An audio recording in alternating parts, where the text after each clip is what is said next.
नमस्कार, मैं दीपक शर्मा और मेरे यूट्यूब मंच पर आपका स्वागत है। दोस्तों, क्या मोदी और शाह, या यूं कहूं मोदी, शाह और अडानी, क्या ये तीनों मिलकर इंडिया अलायंस को, इंडिया गठबंधन को तोड़ना चाहते हैं, स्प्लिट करना चाहते हैं, डिवाइड करना चाहते हैं?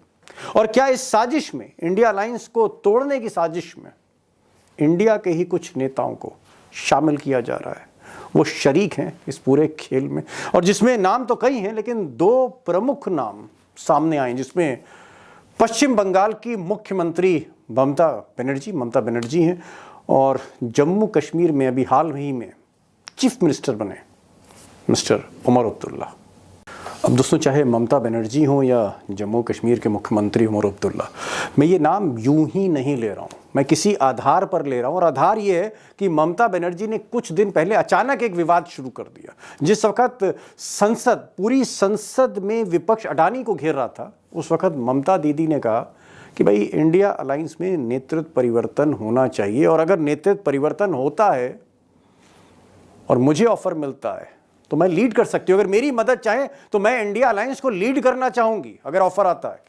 यानी कुल मिलाकर ममता बनर्जी ने राहुल गांधी पे सवाल उठा दिए, ममता बनर्जी ने मल्लिकार्जुन खड़गे पे सवाल उठा दिए, ममता बनर्जी ने जो प्रिंसिपल पार्टी है इंडिया अलायंस की, कांग्रेस, उसी पर सवाल उठा दिए। और आज उनके जो भतीजे हैं अभिषेक बनर्जी साहब, ये एक कदम आगे बढ़ गए। इन्होंने कांग्रेस को ईवीएम पर ही घेर लिया। इन्होंने ये तो कहा कि ममता बनर्जी को मौका देना चाहिए इंडिया को लीड करने का, लेकिन कांग्रेस को ईवीएम पर घेरा।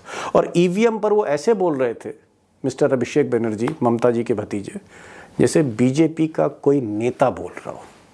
मुझे लगता है, ये मेरी पर्सनल राय है, कि जो लोग ईवीएम पे सवाल उठा रहे हैं, अगर उनके पास कुछ है तो इलेक्शन कमीशन को जाके वो डेमो दिखानी चाहिए।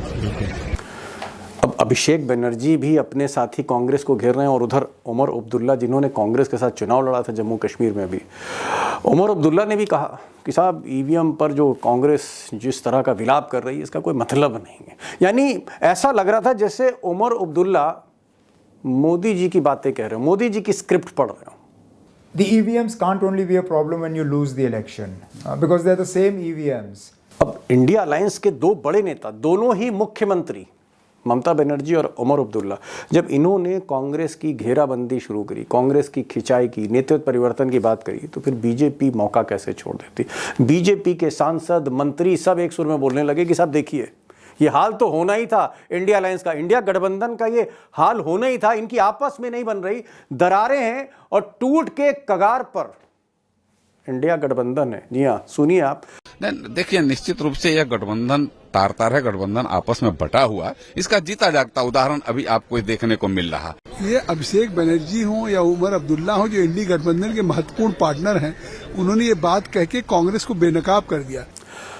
अब बीजेपी तो मौके की तलाशी में है कि इंडिया अलायंस में किसी तरह से दरार पड़े, किसी तरह से बंटवारा हो, कमज़ोर हो इंडिया अलायंस।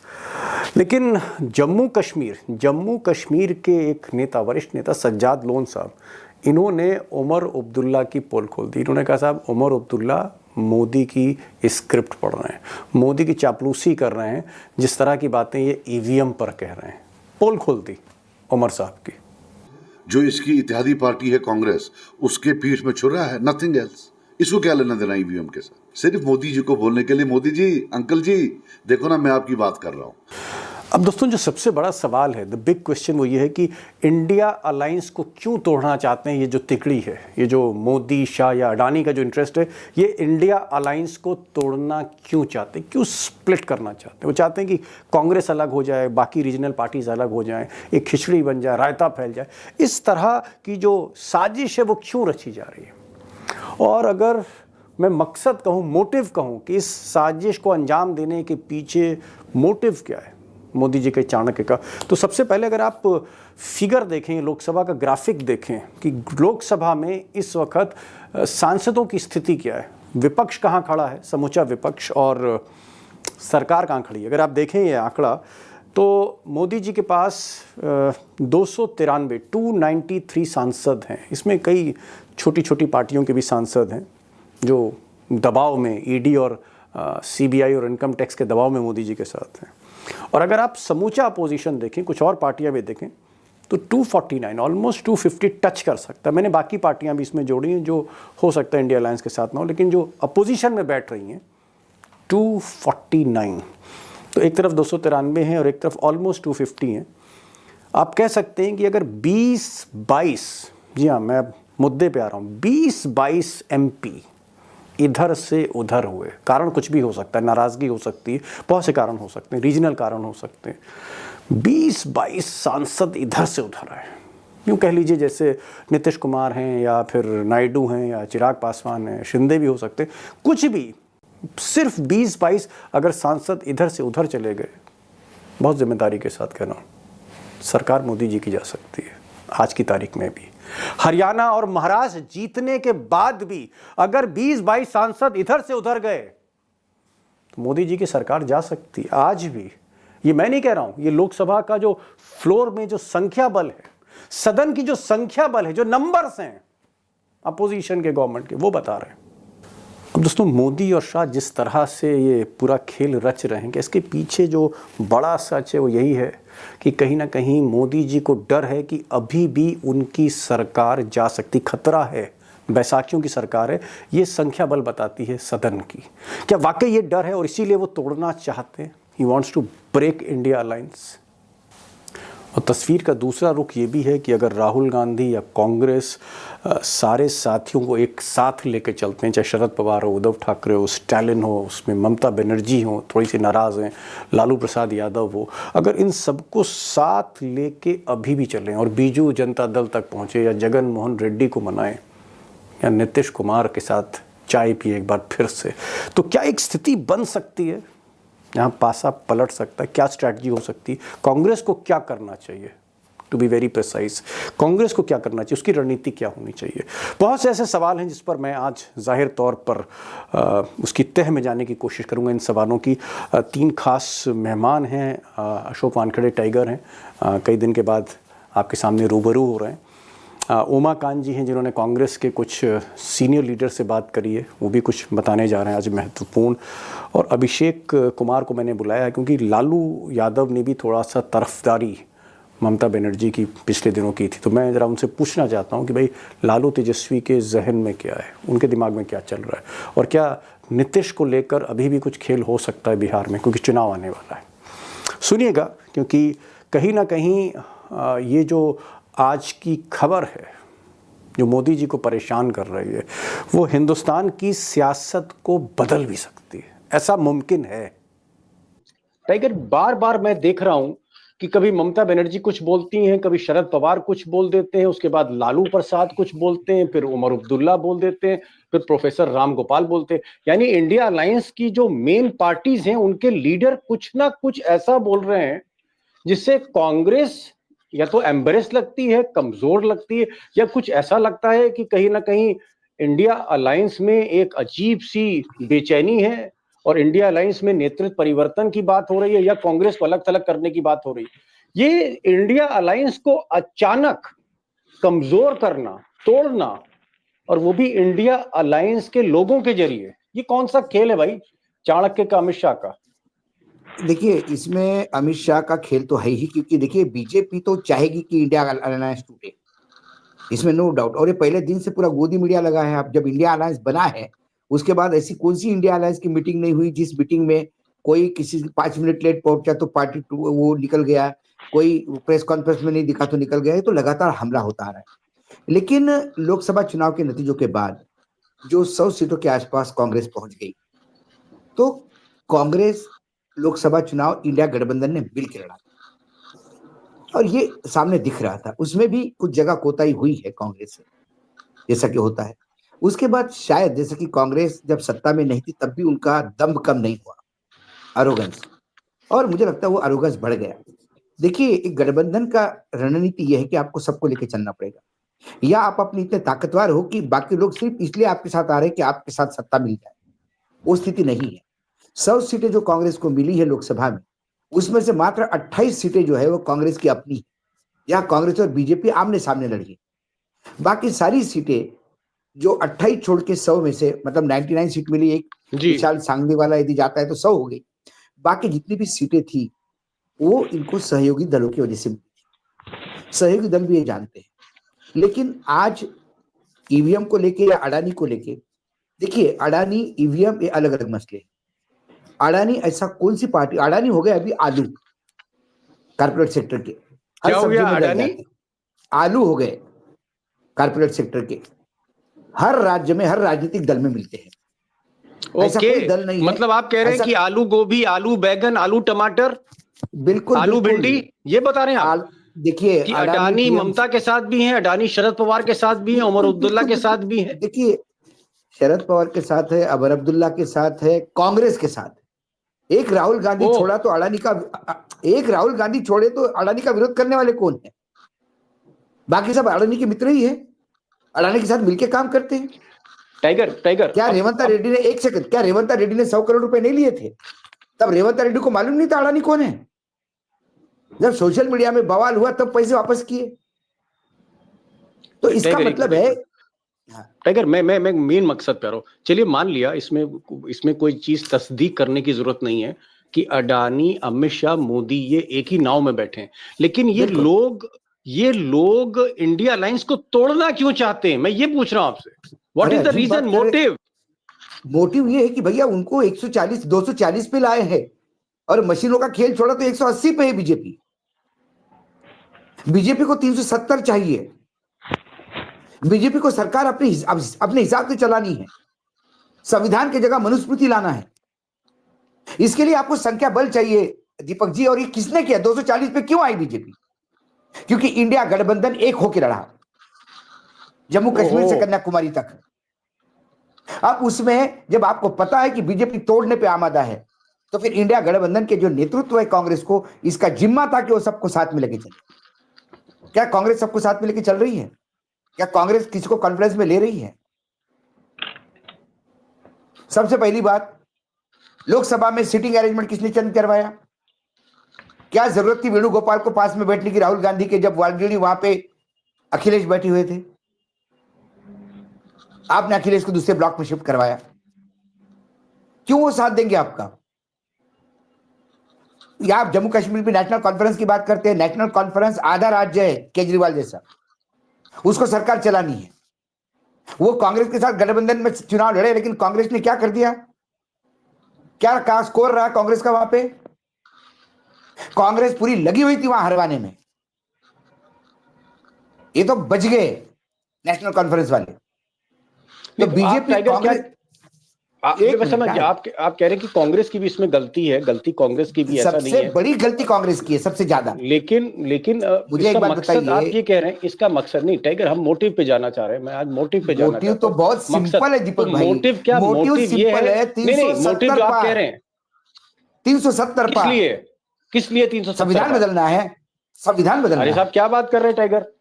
राजनाथ क्यों? सिंह ने कहा कि मैं कसम खाता हूं, मोदी जी ने कहा मैं कसम खाता हूं कभी संविधान बदलूंगा नहीं। मोदी जी माथे पे संविधान लगाते मोदी जी हैं। ने कसम खाई थी कि रेलवे माथे बिकने पे। नहीं दूंगा। रेलवे जी, उन्होंने कहा था कि रेलवे बिकने नहीं दूंगा।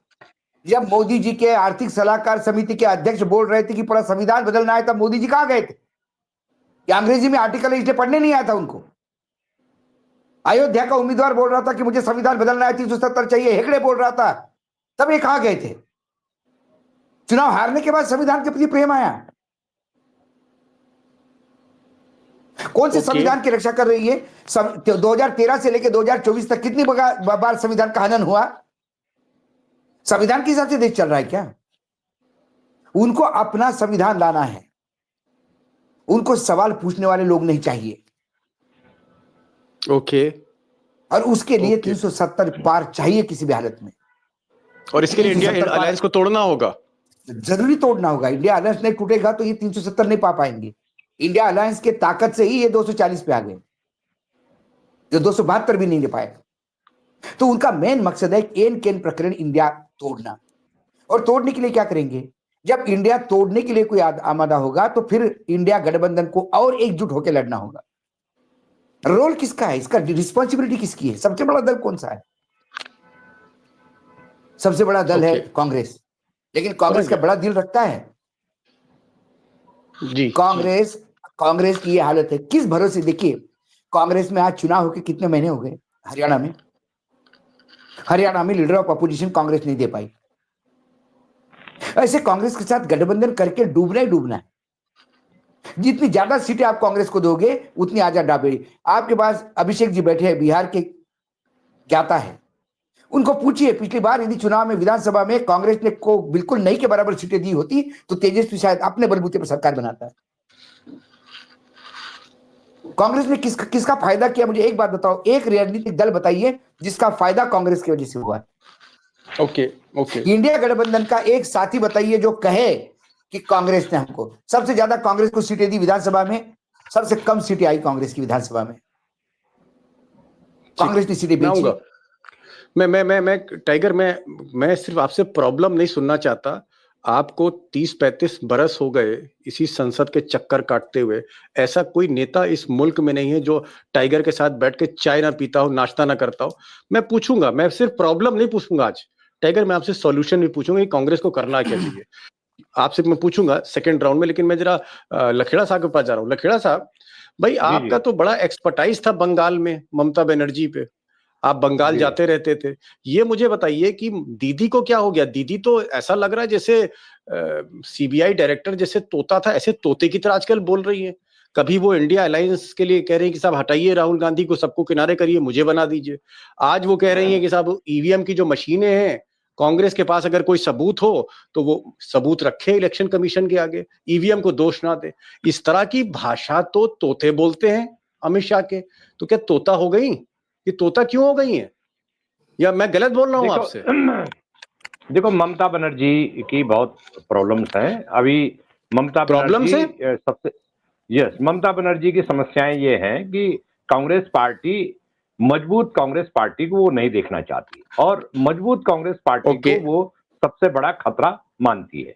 मैं ये आपको बता दूं, दावे के साथ कह सकता हूं कि बंगाल के जितने जर्नलिस्ट हैं, थिंकर हैं, इंटेलेक्चुअल्स हैं जो ममता बनर्जी की पॉलिटिक्स को करीब से देखते हैं, उनका ये मानना है और उनका ये पक्का सोच है यकीनी तौर पर कि एक टैसिट अंडरस्टैंडिंग बीजेपी और ममता बनर्जी के बीच में आज से नहीं, बहुत पहले से है। और वो लखेड़ा साहब आज बातें बहुत घुमा घुमा के कर रहे हैं, बहुत स्पिन आप फेंक रहे हैं अपनी गेंद में, ऐसी बातें कर रहे हैं कि मैं मुतमईन। अरे भाई कन्विंस, आप कह रहे हो कि बीजेपी की बी टीम बता रहे हो आप, वो बीजेपी के खिलाफ लड़ती हैं। उनका भतीजा कहता है कि भाई ममता बनर्जी ने अगर कोई बीजेपी को हरा पाया तो ममता बनर्जी थी। आप कह रहे हो बीजेपी के साथ मिली हुई है। देखिए, मैं कैसे विश्वास कर लूं साहब आपकी बात? सेंटर में, केंद्र में कांग्रेस, ममता बनर्जी का पक्का यकीन है, ममता बनर्जी को डर है कि राहुल गांधी की लीडरशिप में और प्रियंका गांधी अब आ गई हैं, तो अगर कांग्रेस पार्टी मजबूत होती है तो कांग्रेस पार्टी सबसे पहले बंगाल में, जो पहले कांग्रेस पार्टी का गढ़ माना जाता था, वहां वो अपना वर्चस्व कायम करेगी। और इसी खतरे के तहत एक बड़ा टैसिट, एक स्ट्रांग अंडरस्टैंडिंग है बीजेपी और बंगाल में ममता बनर्जी के बीच में। और इसीलिए जो 2024 के चुनाव में, लोकसभा चुनाव में कांग्रेस पार्टी को एक सीट भी ममता बनर्जी ने नहीं दी, तो उसका एकमात्र कारण बीजेपी थी। और बीजेपी के साथ, बीजेपी इस बात से बड़ा खुश थी कि ममता बनर्जी ने कांग्रेस को बाहर फेंक दिया। उसका कारण क्या है कि ममता बनर्जी लगता है उसको, साफ साफ लगता है उसको कि देखिए, आप दिल्ली संभालिए, यहां आप छेड़ा खानी मत कीजिए, यहां मेरे को दे दीजिए। और बीजेपी को इसमें कोई नुकसान नहीं है, बीजेपी को इसमें कोई घाटा नहीं हुआ बीजेपी को। तो मेरा ये आपको कहना है कि दूसरा बात है कि एक मिनट टाइगर कुछ इंटरव्यू करना चाह रहे हैं। नहीं, उमाकांत जी, मैं ये पूछना चाहता हूं आपको कि कांग्रेस ऐसा कौन सा राज्य है जहां कांग्रेस ने कमबैक किया? कांग्रेस ऐसा कौन सा? नहीं, एक मिनट देखिए, आप तमिलनाडु से देखिए, तमिलनाडु से लेके बंगाल तक जहां जहां कांग्रेस चली गई, कांग्रेस ने कहां कमबैक किया? किसी भी राज्य में कमबैक नहीं किया। जो रीजनल पार्टीज कांग्रेस से टूट के बनी, उन्होंने ही राज किया है। लेकिन बीजेपी जहां गई, एक सेकंड, बीजेपी जहां गई उसने सामने वालों को खत्म कर दिया। ऐसे कई उदाहरण हैं। तो ममता के लिए सापनाथ और नागनाथ में चुनना होगा, तो वो सापनाथ को चुने या नागनाथ को चुने? देखिए, बीजेपी को आज तो टैक्टिकल है। बीजेपी का मेन एम क्या है?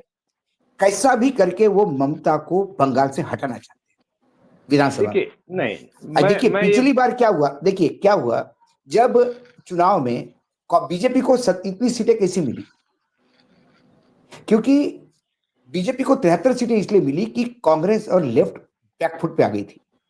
जो राजनीतिक दलों का जो वोट बैंक था कांग्रेस का और जो लेफ्ट का, वो किसी भी हालत में ममता के साथ नहीं गया, वो कांग्रेस और बीजेपी के साथ था।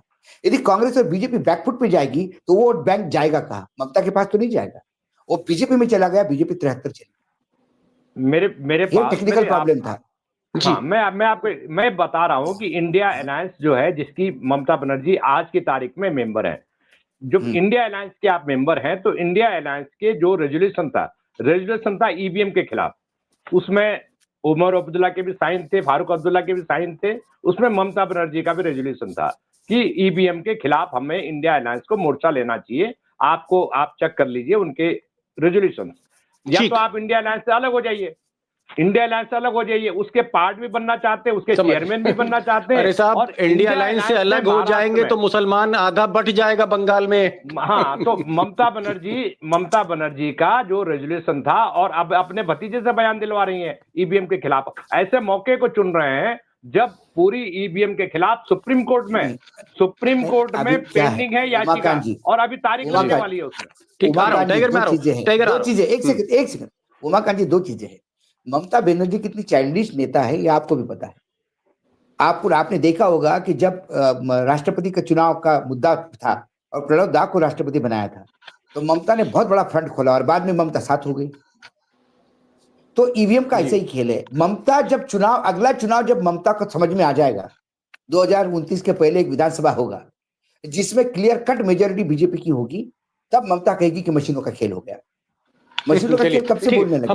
हरियाणा और महाराष्ट्र के बाद तो जो अब राजनीतिक चुनाव होंगे, आएंगे मशीनों का खेल क्या है। सेकंड राउंड में मैं आ रहा हूं, आपके पास आ रहा हूं। आपने बहुत अच्छी बात कही कि ममता बनर्जी पसोपेश में है और उनको लगता है कि भाई बीजेपी जो है कहीं ना कहीं उनको खा सकती है, और उधर कांग्रेस जो है उनसे वोट साझा होता है। अगर कांग्रेस को बहुत ज्यादा आंखें दिखा दे तो मुसलमान जो है फिर कहीं ना कहीं बढ़ सकते हैं। बहुत सी ममता के साथ बहुत सी मजबूरियां हैं, इसीलिए उनके जो डिसीजन है बड़े इरेटिक है, उसमें बड़ा उतार चढ़ाव है। मैं जरा लालू के बारे में बात कर लूं। भाई अभिषेक, ऐसा कोई दिन नहीं कि लालू का आदमी आपको फोन ना करे।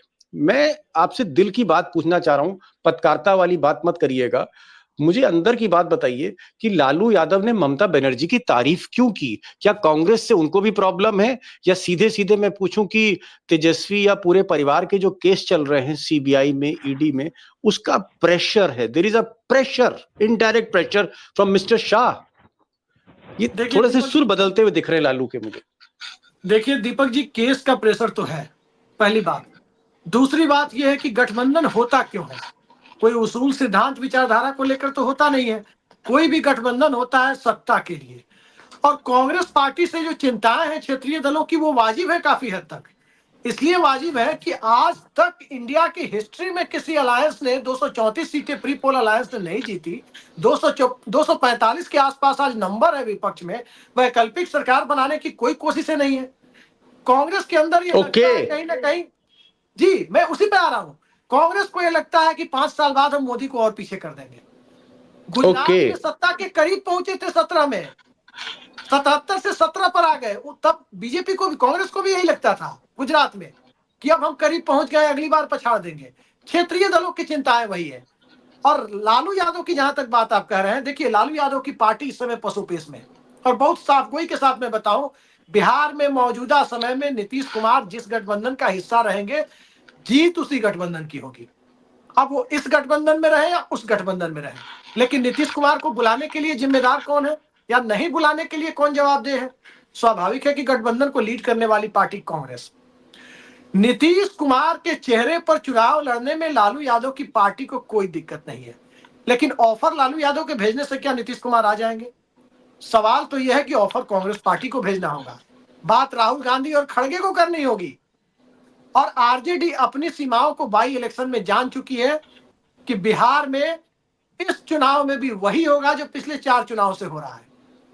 तो कांग्रेस पार्टी के साथ रह के वो लड़े या सभी सीटों पर अपने भावी कैंडिडेट को, अपने प्रत्याशियों को 5 साल बाद के लिए तैयार करे, ये बात तो राष्ट्रीय जनता दल को अपनी प्राथमिकताओं में कौन सी ऊपर है वो रखना होगा कि 243 में हम 200 सीटों पर जाए, 225 पर जाए लेफ्ट के साथ, या कांग्रेस 70 सीटें मांग रही है, आज भी मांगी है। जी, नहीं बड़ी बात, ठीक है। लालू यादव के सामने जी लालू यादव के सामने चैलेंजेस हैं, उनकी अपनी परिस्थितियां, लेकिन एक बड़ी बात अभिषेक ने कही, उन्होंने कहा कि भाई अभी भी चाहे वो लालू यादव हो या शरद पवार हो या उद्धव ठाकरे हो या अखिलेश यादव, इनको लगता है कि भाई लोकसभा में जो स्ट्रेंथ है, लोकसभा में जो गिनती है, उसमें विपक्ष कमजोर नहीं है। अगर 2-3 पार्टी इधर से उधर हुई, खेला हुआ, तो मोदी की सरकार जा सकती, मोदी की कुर्सी जा सकती। क्या टाइगर ये बात सही है कि अभी भी विपक्ष में दम है लोकसभा में? Let's forget Haryana, let's forget Maharashtra, let's forget these state assembly elections. क्या अगर हम लोकसभा देखें, जहां से हिंदुस्तान की हुकूमत चलती है, उस हुकूमत के सदन में क्या अभी भी विपक्ष भारी है? और अगर 2-3 लोगों को तोड़-फोड़ कर दें या बरगला दें या उनको इंप्रेस करके अपने साथ ले आए, तो क्या आपको लगता है कि अभी भी चुनौती दी जा सकती है मिस्टर यकीनन मोदी सर, को? यकीनन पार्लियामेंट में आंकड़ों का खेल होता है, ये अंक गणित है, इमोशन से काम नहीं होते, अंक गणित से काम होता और है। इंडिया अंक गणित में कमजोर नहीं है, आप कह रहे हैं? बिल्कुल जो सरकार बैसाखियों पे है, 242 की बीजेपी 240 सत्ता में आएगी, कहां से सत्ता में आएगी? जब तक उनके ऊपर, उनके साथ बाकी लोग नहीं आएंगे। एक नाथ शिंदे भी आके दिखा सकते हैं, 7 उनके भी है, 5 उसके भी है। ये सब कुनबा यदि निकल गया तो इनके पास क्या बचेगा? 242 पे कहां सरकार बनाएंगे? लेकिन मैं एक सिंपल सी बात उदाहरण देता हूं, जो अभिषेक ने कहा उसी को मैं इंडोर्स करता हूं, आगे बढ़ाता हूं। क्या विपक्ष कोऑर्डिनेट करता है ठीक से? क्या ये कांग्रेस का काम नहीं है कोऑर्डिनेट करना? अभी वन नेशन वन इलेक्शन का सवाल आया था, वन नेशन वन इलेक्शन का सवाल आया था। कांग्रेस ने कितने अपने बाकी दलों से, जो उनके इंडिया गठबंधन के नहीं है, उनके भी नेताओं को अप्रोच करने का प्रयास किया। आज बीजेडी प्रताड़ित है बीजेपी से। क्या बीजेडी से किसी ने प्रयास किया बात करने का? आखिरकार बीजेडी ने साथ दिया कि वन नेशन वन इलेक्शन में हम साथ हैं। टाइगर सॉल्यूशन बताइए, 1 2 3। हाँ, अब सॉल्यूशन पे आइए, छोड़िए, अब बहुत प्रॉब्लम हमने गिन ली। सॉल्यूशन कांग्रेस को आत्मचिंतन करना होगा, कांग्रेस को लीडिंग करना होगा, लीड फ्रॉम द फ्रंट करना होगा। मात्र राहुल गांधी के अकेले से चिल्लाने से काम नहीं होगा, एक स्ट्रेटेजी तय करनी होगी। जब वहां पे पहले अहमद पटेल हुआ करते थे तो अक्रॉस द पार्टी लाइन बात करते थे, आज कौन अक्रॉस द पार्टी लाइन बात करने के लिए तैयार है? खरगे साहब सीनियर है, लेकिन क्या खरगे साहब की ये हिम्मत है कि वो बिना राहुल गांधी को पूछे करेंगे?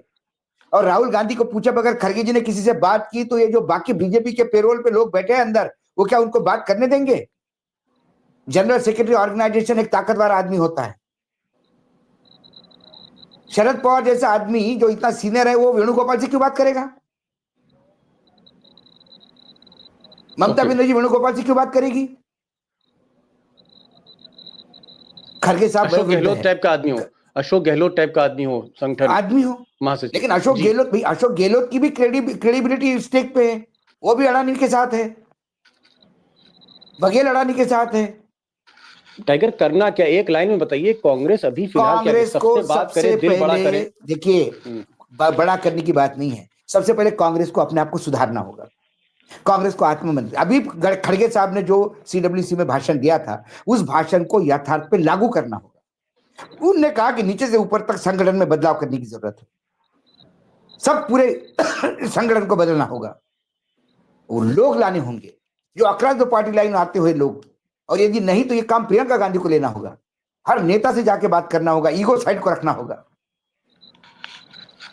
और इन तमाम बातों से जब आप कहोगे तब जाके एक यूनिटी बनती है। राज्यसभा में भी ये होता था कि राज्यसभा में नहीं हो रहा। क्या हुआ था जब महाराष्ट्र में जो सरकार बन रही थी तो क्या हुआ था? सारा केरल अगेंस्ट था शिवसेना के साथ जाने के लिए, 2 बार गवर्नर के पास जाके वापस आ गए क्योंकि कांग्रेस ने समर्थन का लेटर नहीं दिया। आखिर शरद पवार जी ने बात की अहमद भाई से, अहमद भाई ने सबको कॉन्फिडेंस में लेके लेटर लेके गए और सरकार बनी।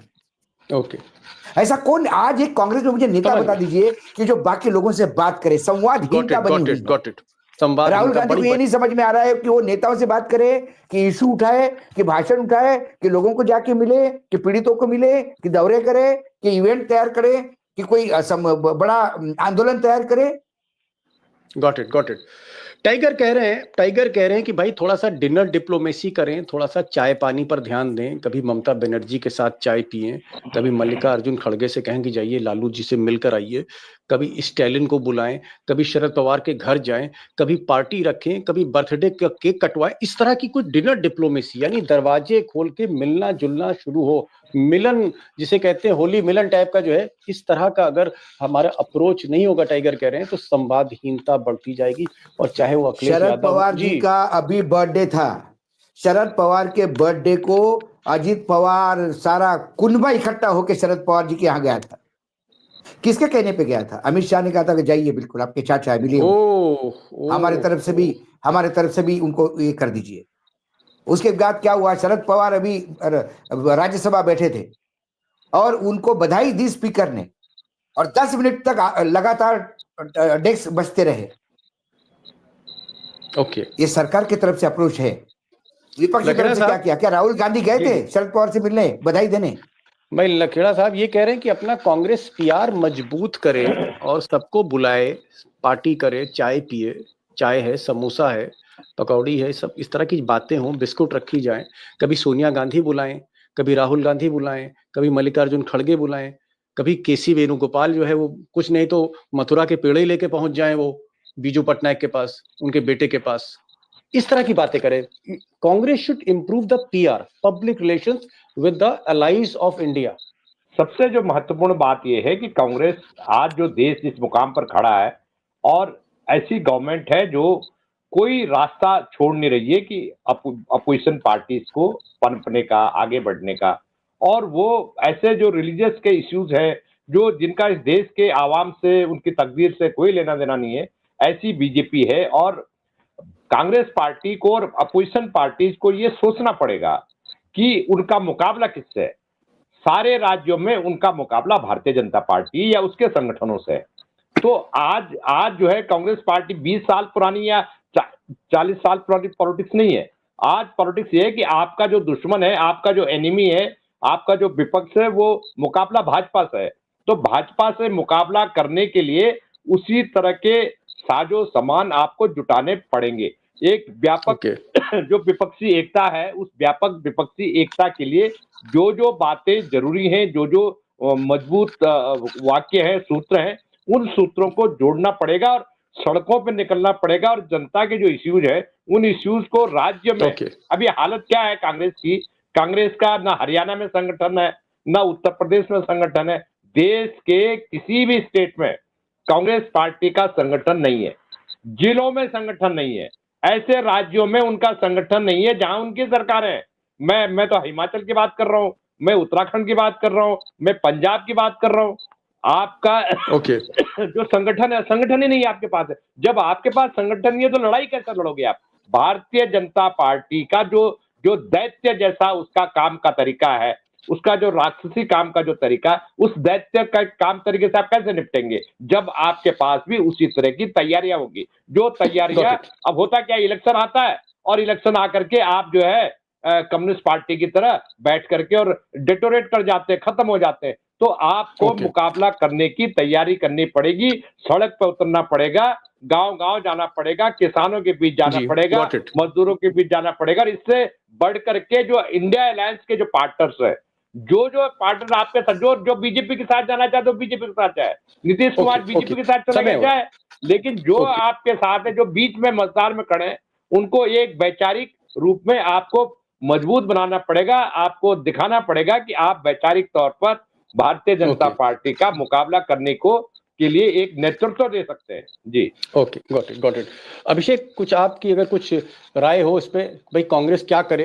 क्या लालू के साथ अब बैठकर खिचड़ी खाई जाए, या फिर बाकी लोगों से मिला जाए, अखिलेश यादव को घर पे बुलाया जाए? क्या करें? राहुल गांधी क्या करें? प्रियंका क्या करें? क्या जनसंपर्क की कमी है? दीपक जी, अब जनसंपर्क वाला समय नहीं है। मैं बहुत साफगोई के साथ इस बात को कहना चाहता हूं कि प्राथमिकताएं इंडिया गठबंधन को तय करनी है कि उनको जो वोटर ने 234 सीटें दी, आज 11 लोग और उसमें जुड़े हुए हैं, 245 लोगों का जो नंबर है, वो नंबर क्या 5 साल विपक्ष में बैठकर भजन करने के लिए है? इंडिया अलायंस और कांग्रेस को यह बात साफ करनी होगी प्रेस कॉन्फ्रेंस करके कि वो वैकल्पिक सरकार की दिशा में बढ़ना चाहते हैं या 5 साल ओके। विपक्ष में बैठना चाहते हैं। ये क्लैरिटी जब तक नहीं आएगी, अगर वो विपक्ष में बैठना चाहते हैं तो गठबंधन टूट जाएगा। अगर वो वैकल्पिक समझ गया। सरकार की दिशा में ये कहते हुए आगे बढ़ रहे हैं कि नेतृत्व कोई मुद्दा नहीं है, किसी भी पार्टी का, चाहे छोटा हो या बड़ा हो, कोई नेता हो सकता है जिसके नाम पे सहमति हो जाए। अगला बजट आप लिख लीजिए, अगर कांग्रेस पार्टी अभी ऐलान कर दे तो अगला बजट भी इंडिया गठबंधन का वित्त मंत्री पेश कर सकता है, अगर अरे इतनी बाप रे बाप। दलिया-दली इंडिया अलायंस दिखाए तो। ये ओके, स्थिति है गॉट इट। लोकसभा के अंदर। चंद्रबाबू नायडू नीतीश कुमार का इंतजार कर रहे हैं, नीतीश कुमार कांग्रेस के कॉल का इंतजार कर रहे हैं। एक नाथ शिंदे इस नायडू नीतीश के नानी फैक्टर में जुड़ने वाले एक नए इस लीग के खिलाड़ी हैं। जी। Got it, got Chirag Paswan it. और जयंत चौधरी कोई भारतीय जनता पार्टी के साथ साफ जंग की कस्में खा खुश के नहीं। नहीं आए हैं। जी, समझ ये गया, समझ स्थिति गया, है, समझ गया। सीधे-सीधे। तो दोस्तों, आज हमारे जो एक्सपर्ट्स हैं, एक तो कांग्रेस पर इनका ये कहना है कि भाई कहीं ना कहीं कांग्रेस को, संगठन को भी देखना होगा, जनसंपर्क भी अपना देखना होगा।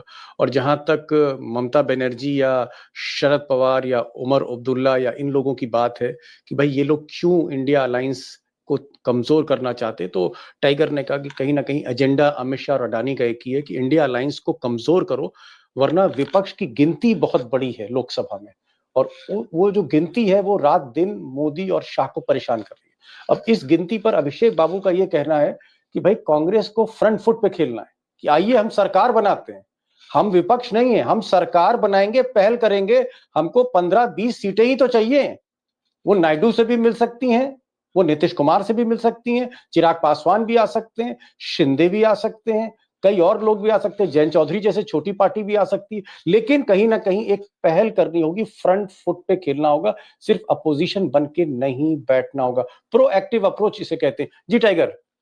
दीपक जी, एनडीए गठबंधन में 90% लोग मजबूरी में हैं, ओके। डर के मारे हैं, छटपटा रहे हैं, क्योंकि रास्ता नहीं है। जिस दिन उन्हें पता पड़ जाएगा कि अल्टरनेट सरकार बनने वाली है, आपको इंडिया गठबंधन में अकेली भाजपा खड़ी होती दिखाई देगी। समझ गया। यानी आप ये कह रहे हैं कि भाई बारात शुरू करें, बारात लेकर निकलें, बाराती बढ़ते जाएंगे, लेकिन एक पहल होनी चाहिए। आज भी दोस्तों लोकसभा में जो नंबर हैं, जो अंक गणित है, जो संख्या बल है, वो विपक्ष की कमजोर नहीं है। Rahul Gandhi powerful leader of opposition है और बिना उनकी मर्जी के बहुत से बिल पास नहीं हो सकते। आपने वक्फ बोर्ड का हाल देखा, और भी बहुत से बिल। ये ताकत है विपक्ष की, इस ताकत को कहीं ना कहीं उनको जो है खुद समझना होगा। अपने को अंडर एस्टिमेट नहीं करना है, लेकिन अपनी ताकत को पहचानना होगा राहुल गांधी को, और आगे बढ़ना होगा। कई पार्टियां उनके साथ जुड़ सकती, ये कह रहे हैं। Best attack is the best defence, ये कहा गया। टाइगर, बहुत बहुत शुक्रिया आपका। लखड़ा साहब आप आए, आपने भी अपना पर्सपेक्टिव रखा, और अभिषेक आपने बात बहुत अच्छी की कि best attack is best defence. Rahul Gandhi को, इंडिया अलायंस को सरकार बनाने की तैयारी करनी चाहिए, वैकल्पिक, कि हम सरकार दे रहे हैं आपको, और तब जाके ये खेल जो है कहीं ना कहीं इंडिया अलायंस के जो है पक्ष में जाएगा। ममता बनर्जी नाराज नहीं होंगी, लालू यादव नाराज नहीं होंगे, शरद पवार को भी कुछ ना कुछ उम्मीद होगी, सबको उम्मीद होगी कि सत्ता में उनकी भागीदारी बढ़ेगी। आप तीनों लोग आए, तीनों लोगों का बहुत बहुत शुक्रिया। Thank you so much for joining this programme. Thank you so much.